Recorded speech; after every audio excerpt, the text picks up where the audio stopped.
이렇게 예배하는 지체들이 있고 공동체가 있다는 건 참 은혜입니다. 무엇보다 우리가 입술로 고백하고 또 선포하는 것을 들어줄 사람이 있다. 그것이 참 귀한 일입니다. 우리 좌우 앞뒤에 계신 분하고 고백하고 선포하겠습니다. 하나님이 우리와 함께 하십니다.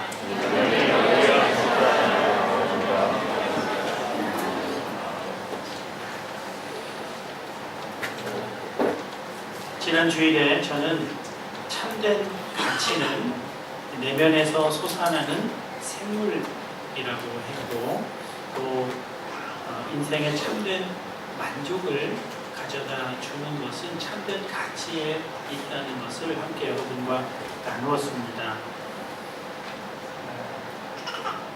그 가치관에 따라서 가치들이 순서가 정해집니다. 우선순위가 정해져서 무엇을 먼저 하고 무엇을 나중에 해야 하는지 그 질서가 정해지기 때문에 가치관은 참 중요합니다. 이 가치관을 다르게 말하게 되면 목적이라고 할 수 있겠습니다. 목적이 가치의 방향을 정해 줍니다. 누구에게나 목적이 있습니다.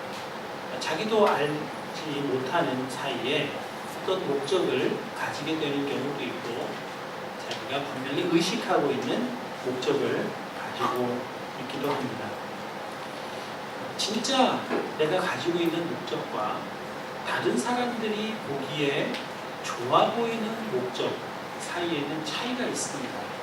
그런 목적은 실제 그 인생을 이끌어가지는 못합니다. 괜찮은 사람처럼 스스로도 또 다른 사람에게도 보이려고 하는 그런 목적은 아무런 힘이 없습니다. 여러분에게도 다 어떤 목적들이 다 있으리라고 생각을 합니다. 청년 시절에는 일과 직업에 관심을 많이 가지게 됩니다.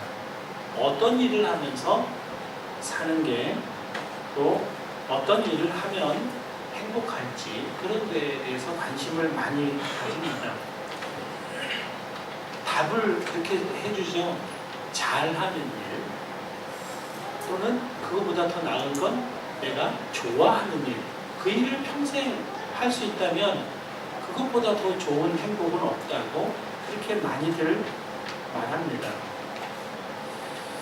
그런데 이번에 예배에 관해서 설교를 준비하면서 예배란 무엇인가라는 토저 목사님의 책을 읽게 되었는데, 이 토저 목사님은 일에 관해서 좀 다른 이야기를 하고 있습니다.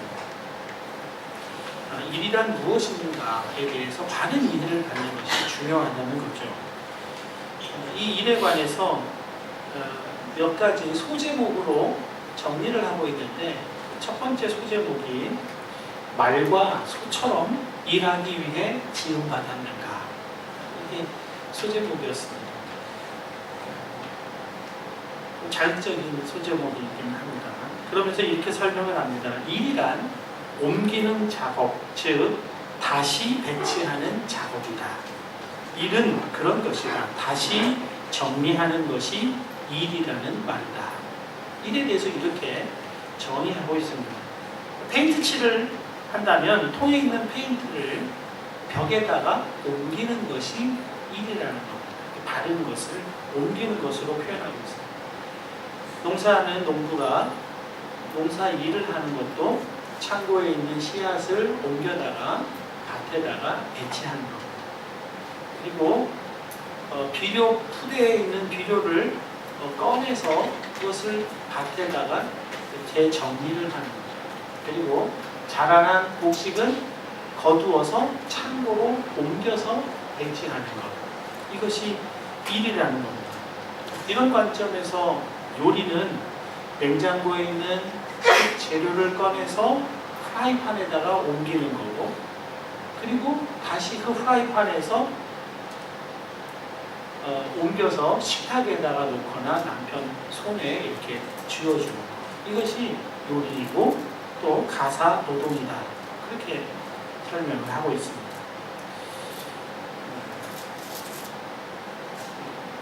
일에 대해서 너무 신성한 노동을 평가절하하는 것처럼 여겨지기도 하지만 그렇지 않습니다.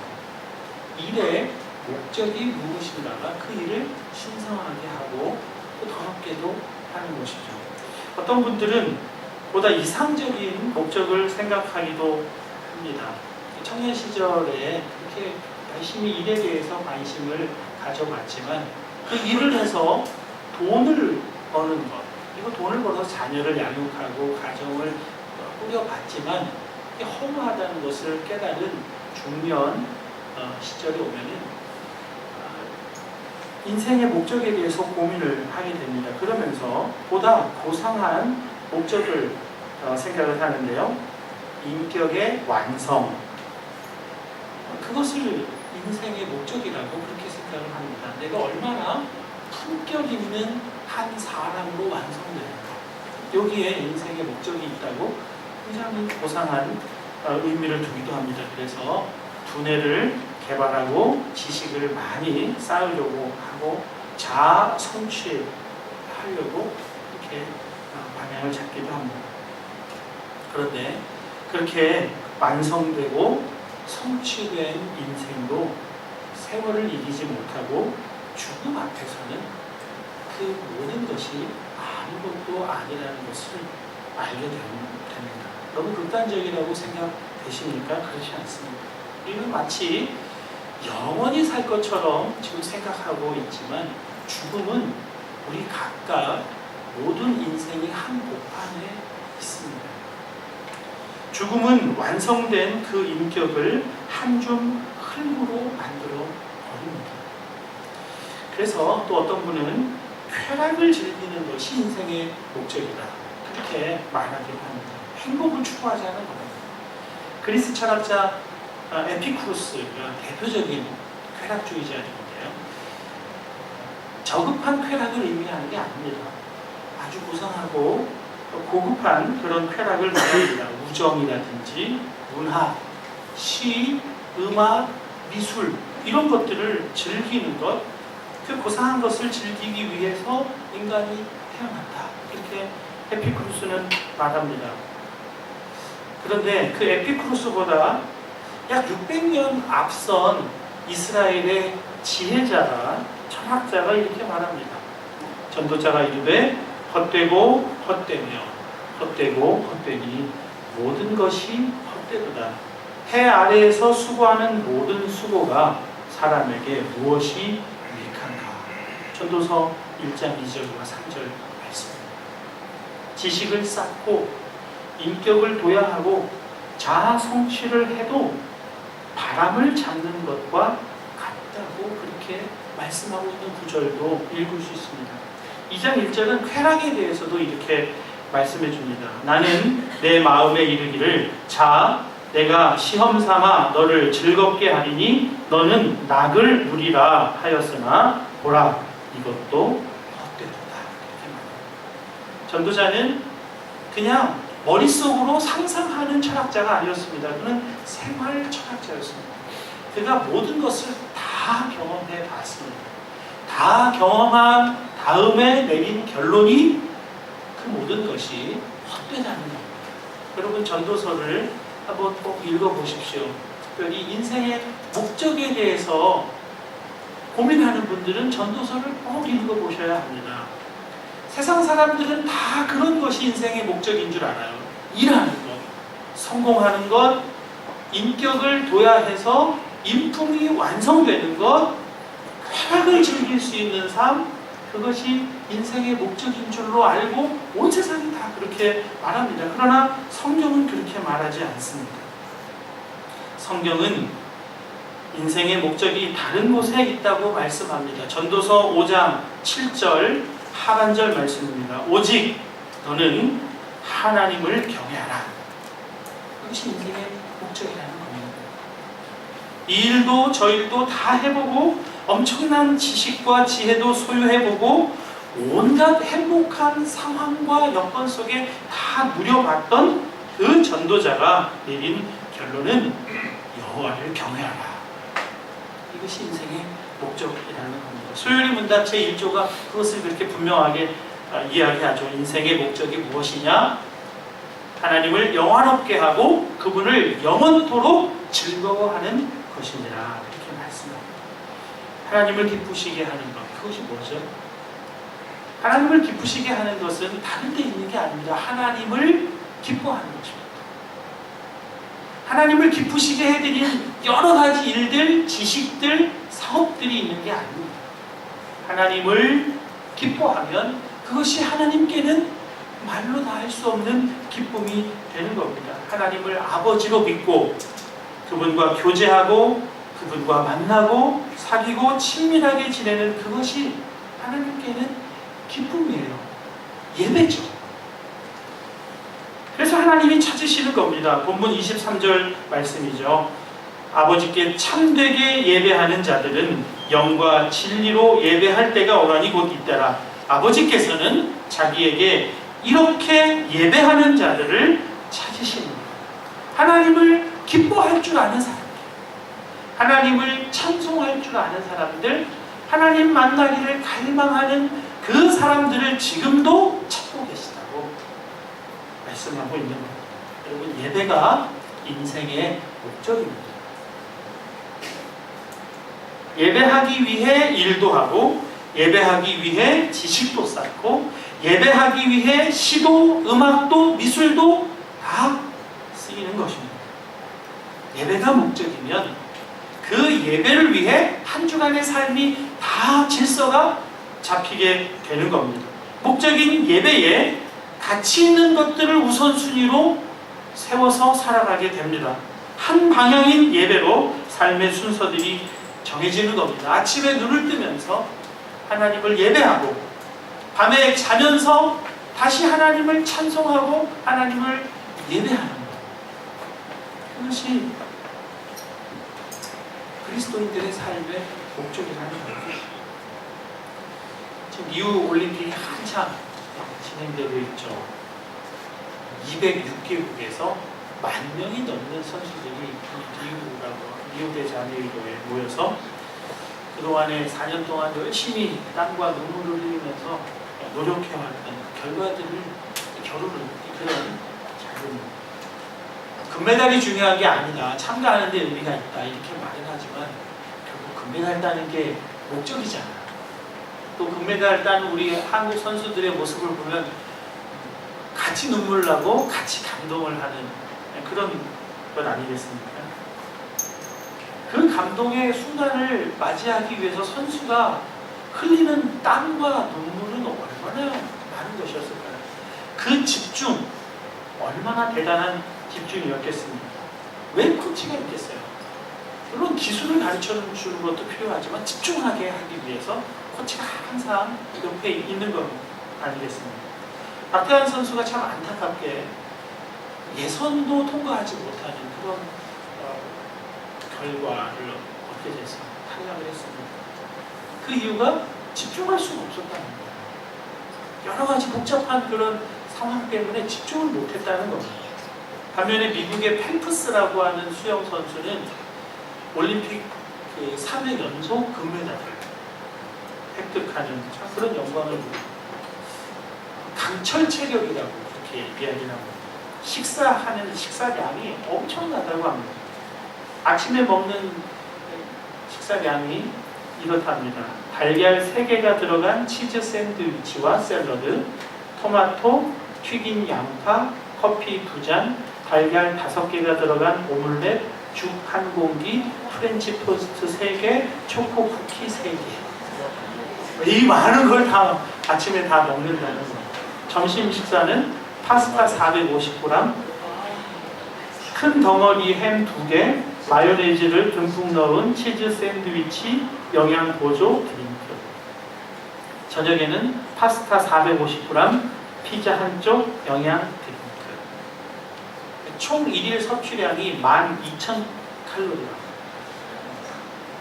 성인 일반 남자들이 2,500칼로리를 섭취한대요. 5배 정도를 매일 먹는 겁니다. 스모 선수는 얼마나 먹는지 아세요? 일본 스모 선수들 하루에 8,000kcal 칼로리, 8,000칼로리, 9,000칼로리. 그러니까 스모 선수보다 이 펠프스 선수가 한 3,000칼로리는 더 매일 먹는 겁니다. 폭식하는 걸까요?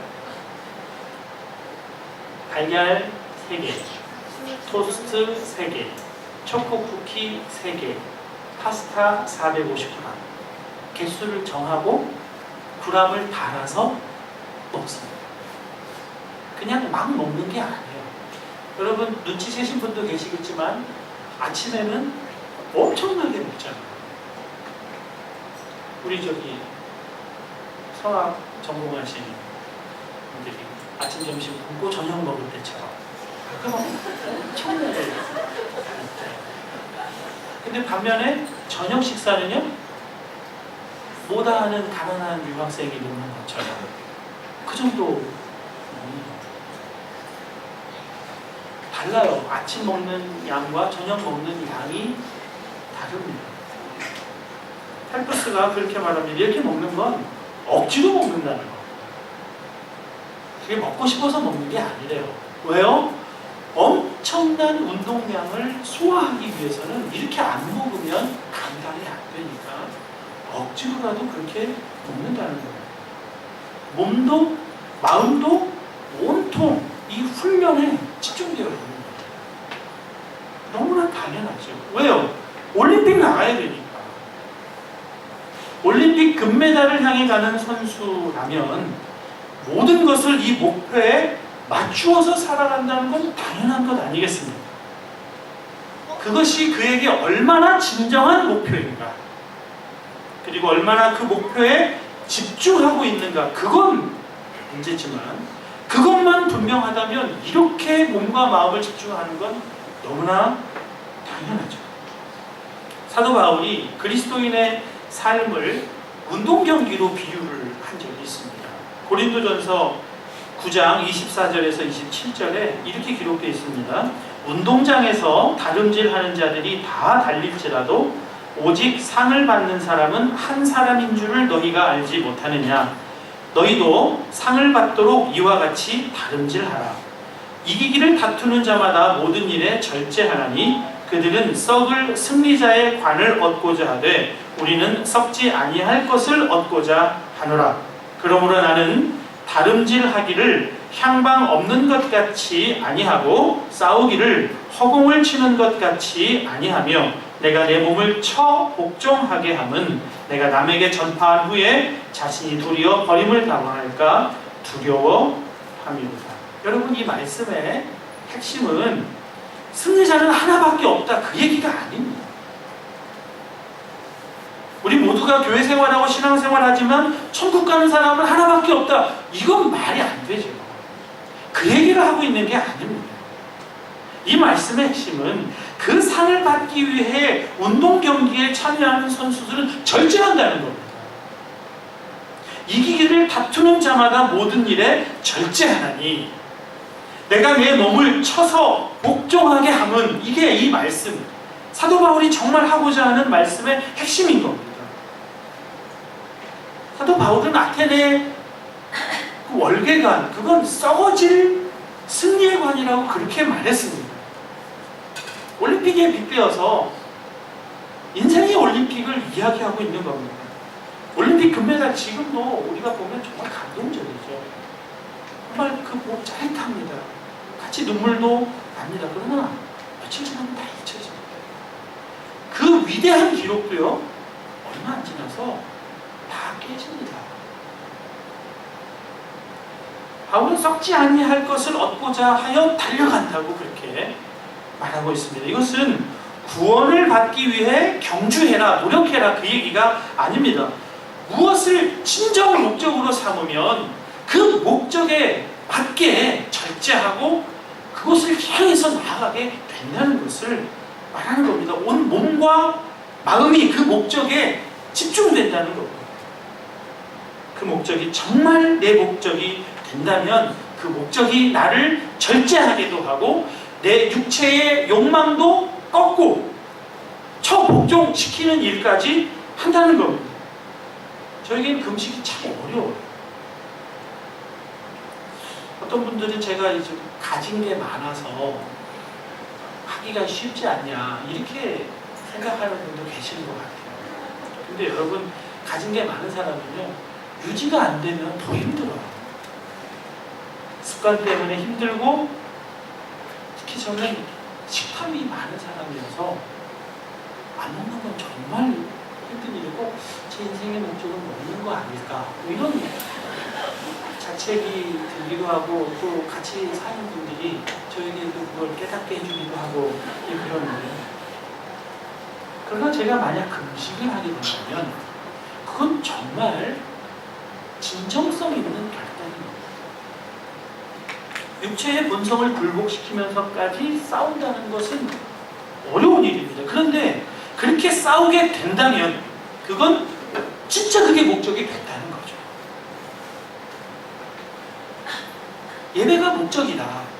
예배가 인생의 목적이다.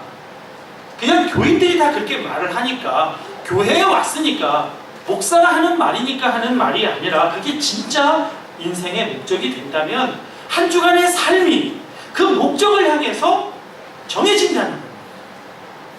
그 예배를 위해 절제하고 그 예배를 위해 육체의 본성을 거슬러 싸워서 내 육체의 본성을 꺾기까지 하게 된다는 겁니다. 저에게는 해병대 생활을 할 때 은인이 한 분 계세요. 저를 정말 어려운 상황에서 군종병으로 발탁을 해주시는 분이에요. 정말 눈앞이 캄캄한 상황에서 군종병으로 저를 이끌어주신 장로님이 계시는데, 이글루 장로님이세요. 그분 그때 당시에는 상사였습니다. 군 부대 옆에 작은 교회에서 장로님으로 섬겼는데요. 군부대에 있는 장병들의 신앙생활에 너무너무 관심이 많고, 그 신앙생활을 잘 지도해 주기 위해서 정말 모든 걸 다 바치는 분이라고 할 만한 분입니다. 해병대는 최고사령관이 3스타예요. 육군이나 해군은 4스타가 최고 지도자죠. 그러니까 해병대는요, 보급품을 얻는 것도 되게 어려웠습니다. 다른 육군이나 해군에 비해 보급품 지급이 굉장히 어려웠습니다. 예배당은요, 4개 정도 그 한 사단에 있었는데요, 다 쓰러져 가는 예배당이었습니다. 그런데 제가 군종병으로 있던 그 예배당은 신축과 부셨어요. 그 장로님이 그 부대 출신 목사님 신우회를 조직해서 모금 활동하고, 그래서 예배당을 세우고, 그 예배에 훈련 그 부대 해병들이 많이 참여하기를 그렇게 애를 많이 썼습니다. 군인들은 주일 예배를 바르게 섬기기가 참 어려워요. 주일 성수하는 게 참 어렵습니다. 훈련이 있죠. 비상 대기라는 것도 있죠. 야간 당직도 있고요. 당직이 있습니다. 그런 때는 주일이 껴도 그거 어떻게 할 수가 없어요. 주일 성수는 정말 불가능한 목표입니다. 그런데 이 장로님은 주일 성수를 하셨어요. 어떻게 할 수 있어서 당직을 바꾸는 겁니다. 다른 당직자들하고 주일 당직을 바꿔요. 상사 계급으로 중사 하사를 눌러서 바꾼 게 아닙니다. 그분에게는 원칙이 있었어요. 주일 당직을 하고 바꿔주면 평일 당직을 이틀을 서주는 것으로 원칙을 했어요. 바꿔주면 평일에 당직을 쓰셨어요. 이분은 당직이 정말 많았어요. 예배드리기 위해 당직을 바꾸고 2배로 당직을 서는 방법으로 주일 성수를 하셨습니다. 예배가 이분의 목적이에요. 삶의 목적입니다. 그분에게 하나님을 예배하는 일은 너무나 기쁜 일이고 뺏길 수 없는 일이에요. 뭐가 말해주나요? 삶이 말해줘요. 삶. 그때는 군대의 비리도 참 많았습니다. 장교건 하사관이건 자기가 맡고 있는 그 일에서 뭐 좀 이렇게 빼돌려서 돈 만들고 집 사고 하는 일들이 공명만한 이야기였어요. 이분에게는 그게 없어요. 빼돌리는 게 없어요.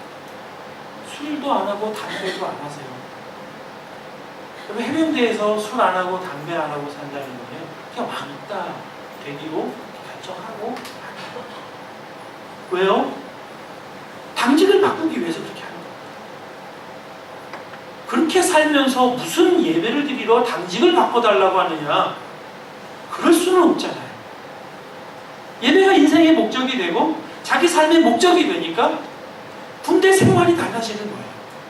군대 생활을 그 예배에 합당하게 생활을 해 나가는 겁니다. 예배드리기 위해 군인으로 성실하게 사셨습니다. 군생활 잘하게 해달라고 예배드린 게 아니에요. 반대입니다.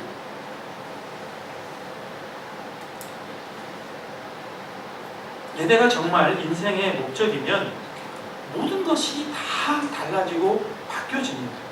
가치관대로 우선 순위가 정말로 정해지는 겁니다.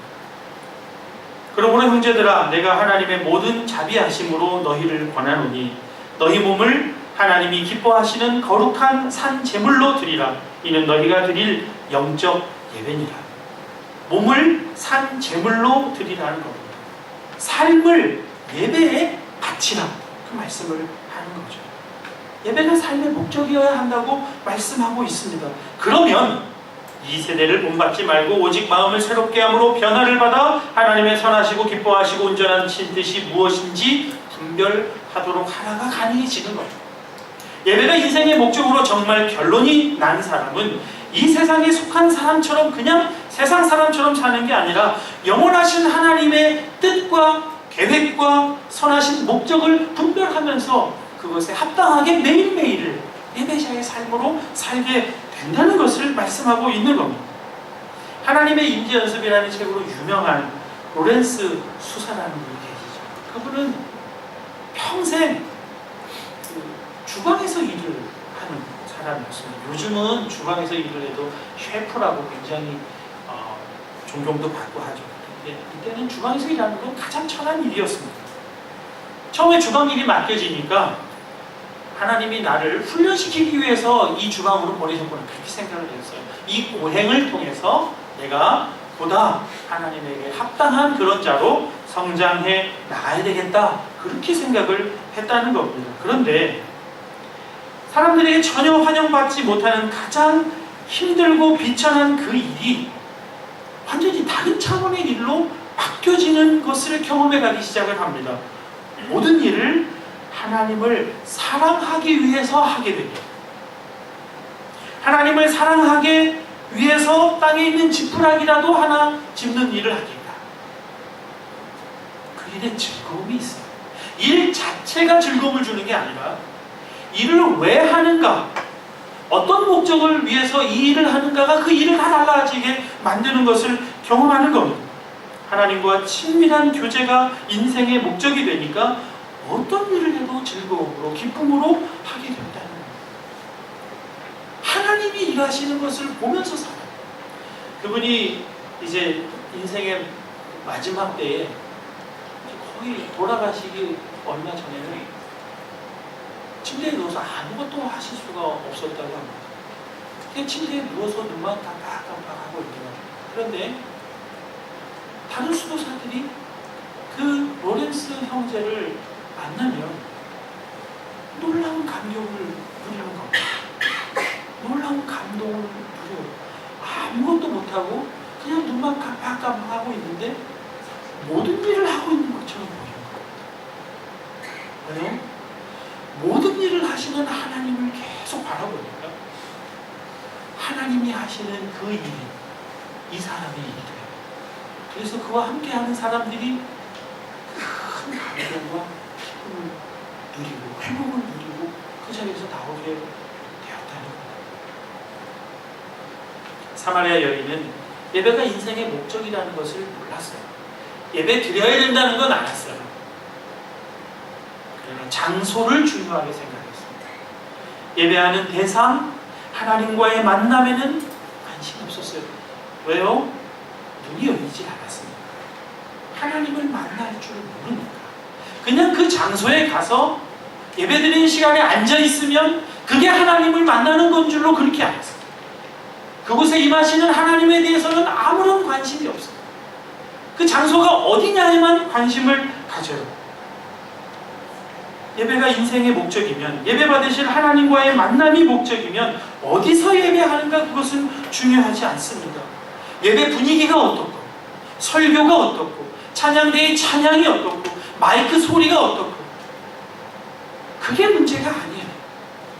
정말 하나님을 만나기를 원하고 하나님께 눈이 열려 있으면 그 모든 것들을 통해서 하나님을 만나는 그런 예배자가 되는 겁니다.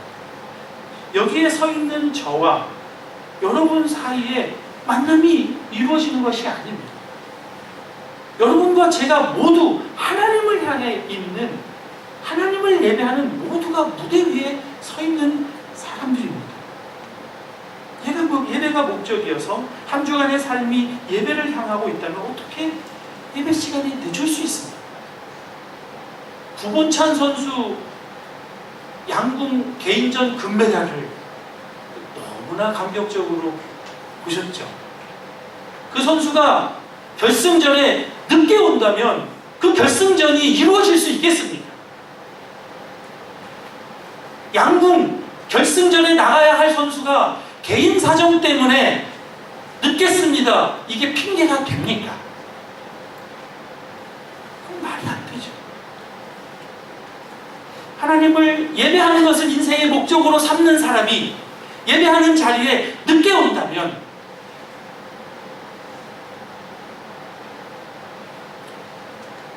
하나님이 제가 이 설교를 준비하는데 교인들을 책망하지 마라 그렇게 저한테 말씀을 하셨어요. 자꾸 이렇게 이런 분위기로 가게 되면 하나님 말씀을 어기게 돼요. 우리 안에 다 하나님을 예배하고자 하는 갈망이 있습니다. 여러분에게 다 하나님을 예배하고자 하는 욕구가 있어요. 욕구가 있어요. 사단이 그것을 다 그려놓는 거죠. 죄가 그것을 다 막고 있는 거죠. 그래서 몰라요. 설교 들으러 예배 온 게 아니에요.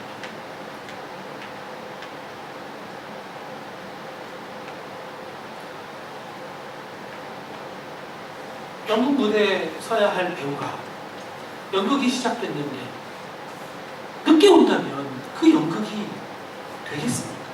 여러분은 다 하나님을 예배하는 연극의 연극 배우들이에요. 여러분은 운동장에 달리기를 하는 운동선수들입니다.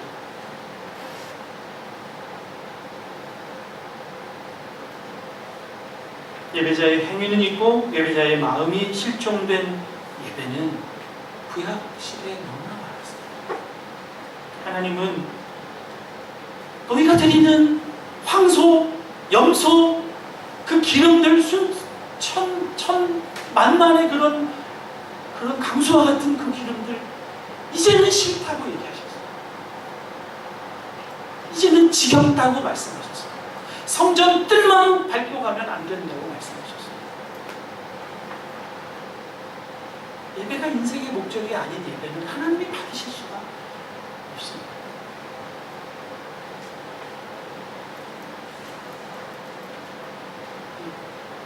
왜 이런 설교를 많이 휴가 가시고 내일은 또 연휴죠. 연휴고 한국도 많이 가시고 왜 이런 설교를 이때 하게 하실까? 이런 본문을 이때 만나게 하시는 것이다. 흐트러지면 안 된다는 거죠.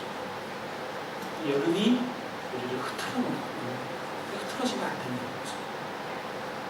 다윗이 아들 압살롬의 반역으로 예루살렘 성을 비우고 도망하게 됩니다. 참 비참하죠. 다윗이 도망가는 그 비참한 상황에서도 다윗을 따르는 많은 사람들이 있었습니다. 참 감동적이죠. 하나님이 도망을 가지만 다윗이 도망을 가지만 하나님의 약속은 이루어질 거라고 믿는 사람들이 다윗을 끝까지 쫓았습니다.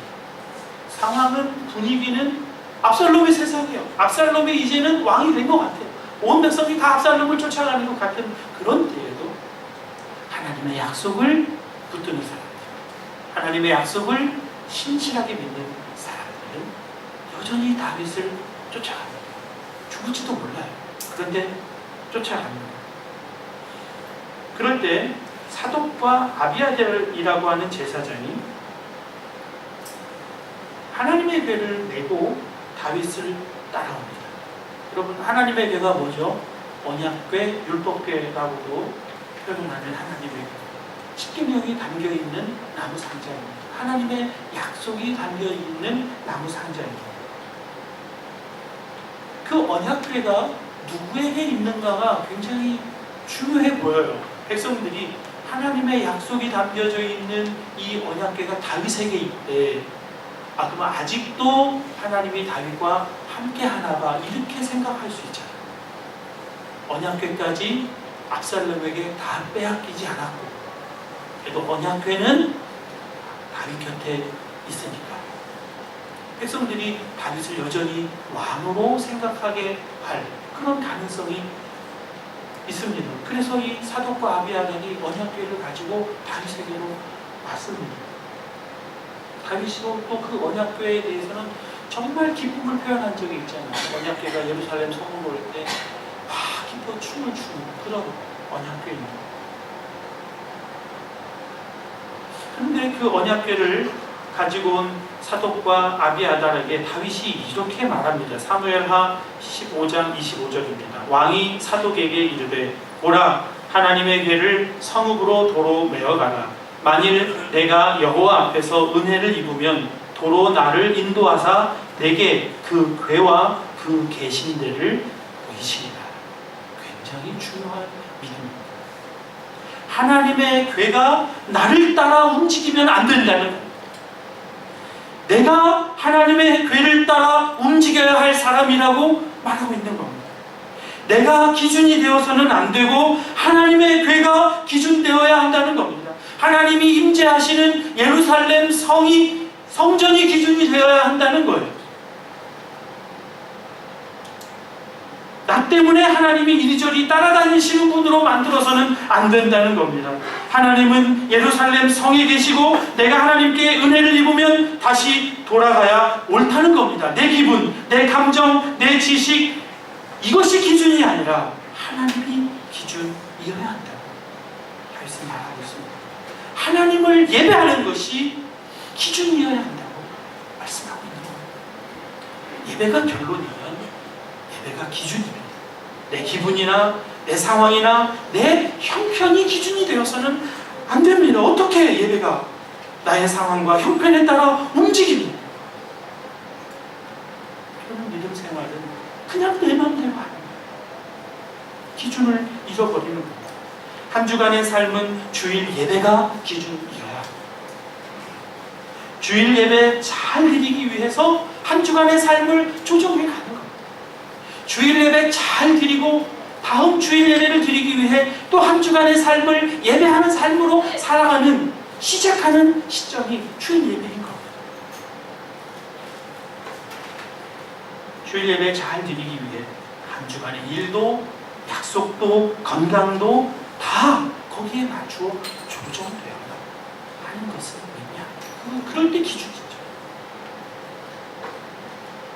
예배가 인생의 목적이다. 그러면 예배가 기준이라는 말입니다. 내가 죽는 겁니다. 내가 죽고 예수님이 사시는 겁니다. 인간은 끊임없이 유혹받고 끊임없이 흔들립니다. 흔들리고 유혹받는 내가 기준이 되면 큰일 납니다. 아무리 거대한 성벽도요, 여러분 부두에 캠스턴에 묶어놔야 합니다. 그렇지 않으면 밀물과 썰물에 계속 흔들리다가 바다로 흘러가게 됩니다. 설교를 마치겠습니다.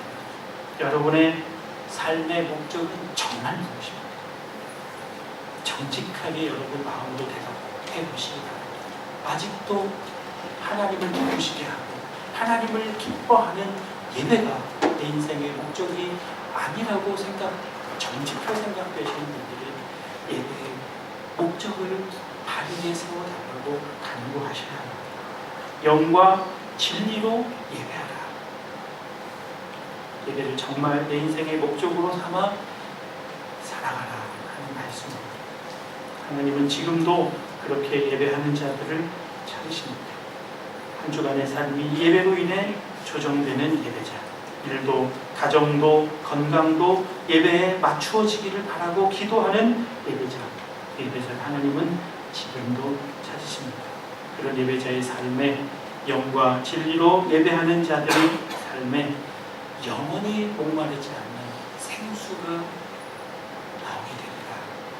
이 약속이 여러분의 약속 되시기를 주님의 이름으로 축복합니다.